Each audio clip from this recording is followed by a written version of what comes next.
Ba-da, ba-da, ba-da. Dun, dun. It's a raccoon with a talk show slinging culture facts you might not know. From the biggest flops to the greatest hits, this is Trash Can Tidbits. Hey guys, it's Beaton here, and welcome back to Trash Can Tidbits number 38. I hope you're still enjoying what I got to offer you, and I in fact got some more cool trivia for you for the week.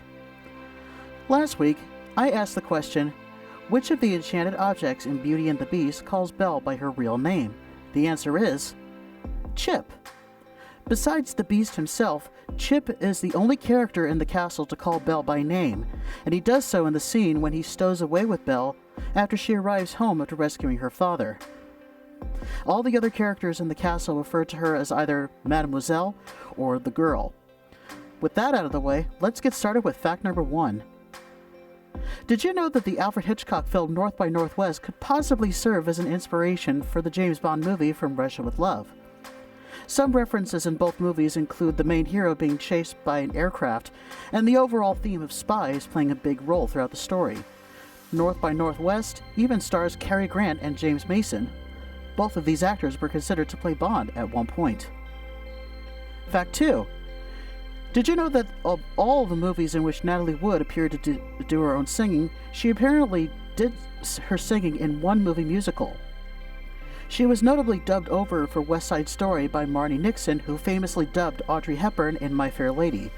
But for the movie Gypsy, in which she played striptease pioneer Gypsy Rose Lee, Wood finally got to do her own singing, and she actually does a good job on such songs as Let Me Entertain You. Fact 3 is my little tribute to late singer Bill Withers, who passed away this past weekend. Did you know that at the time he wrote Ain't No Sunshine When She's Gone, Withers was actually working in a factory that made toilets for airplanes? He was 31 years old at the time, and he was inspired to write the song after seeing the 1962 movie Days of Wine and Roses, which starred Jack Lemmon and Lee Remick as married alcoholics who are having trouble getting off the bottle. It was supposed to serve as an unofficial theme song for the movie, even though it did have its own theme song. When the song went gold, Withers was presented with a golden toilet seat by his record company, and the rest is history. Fact 4. Did you know that the music that plays throughout the NES version of Back to the Future is actually a sped-up version of the movie's main theme? If you slow it down, it's actually a perfect note-for-note recreation of The Power of Love by Huey Lewis. In fact, slowing down the music of the game and putting it side by side with the original song is probably the best thing about this game. Fact 5. Sticking with Back to the Future for this next fact, did you know that although Michael J. Fox doesn't reprise the role of Marty McFly for Back to the Future The Game, he nevertheless does appear in it. He plays Willie McFly, who was previously seen as a baby in Back to the Future Part 3, and also appears as Future Marty at the end of the game. The game also features the return of actress Claudia Wells as Marty's girlfriend Jennifer, who notably gave up her role to Elizabeth Shue for the Back to the Future sequels, as her mother was sick with cancer at the time. Fact 6. Did you know that Christian Bale screen tested for the role of Batman for Batman Begins, wearing a costume that Val Kilmer wore in Batman Forever, bat nipples included? Cillian Murphy also screen tested for the role, wearing the same costume. Bale ended up getting the role, but Murphy would end up playing the Scarecrow in the movies, and would be the only actor to play a villain, and who also appeared in all 3 movies of the Dark Knight trilogy. I guess it's his eyes. I mean, look at his eyes. So fascinating. Fact 7. Did you know that over a career spanning more than 50 plus years, Robert Redford has only appeared in one sequel over the course of his entire career? Despite apparently retiring from film after making The Old Man and the Gun, he made a brief cameo in Avengers Endgame, reprising his role of Alexander Pierce from Captain America the Winter Soldier. I guess this is considered semi-retirement then? Maybe? Fact 8. Did you know that Ferris Bueller himself, Matthew Broderick, was considered to play the role of Walter White on Breaking Bad? This was due to the fact that none of the actors who were chosen for their roles were famous at the time, and the fact that Bryan Cranston was best known at the time for comedies like Malcolm in the Middle. They needed a name actor like Broderick, but the show's creator Vince Gilligan was against that idea from the outset. Fortunately, good sense prevailed, and I think all the right decisions were made for that show. Breaking Bad is an absolute masterpiece of a series. Fact 9. Did you know that the N64 game Conker's Bad Fur Day did not start out as the M-rated romp we know today?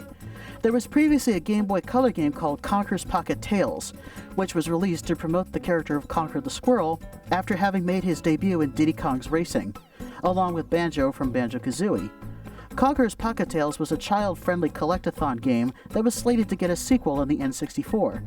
But because Banjo-Kazooie came out at roughly the same time that Conker's Bad Fur Day went into production, the idea shifted from a child platformer to the raunchy adult-themed game we have today. Thank you, Rare, for contributing to me becoming a big boy raccoon. Fact 10. Did you know that Ratchet from Ratchet & Clank had a different voice actor in the original game? He has been voiced by acting veteran James Arnold Taylor for the second game onwards, but for the first game, Ratchet was voiced by Mikey Kelly.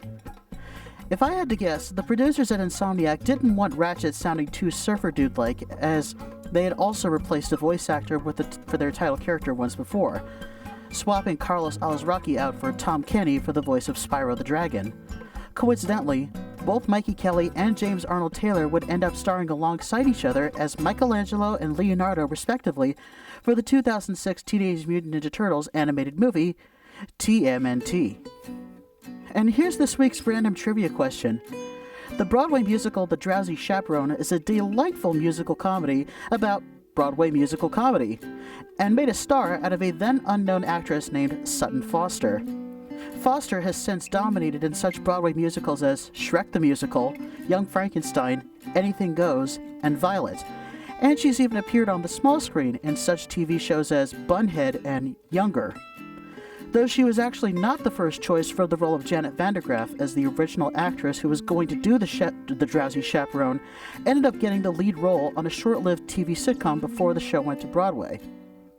My question to you is, who was the original actress chosen to play Janet Van Der Graaf in The Drowsy Chaperone before Sutton Foster was hired? And there we go for this week. I hope you enjoyed this week's trivia, and don't forget to comment below if you think you know the answer to this week's question. And please submit any facts you may know. Always fun to have all of you out there show me some things. Please don't forget to like, subscribe, share, and ring the bell for future video notifications. Thanks for watching, and I'll see you next time.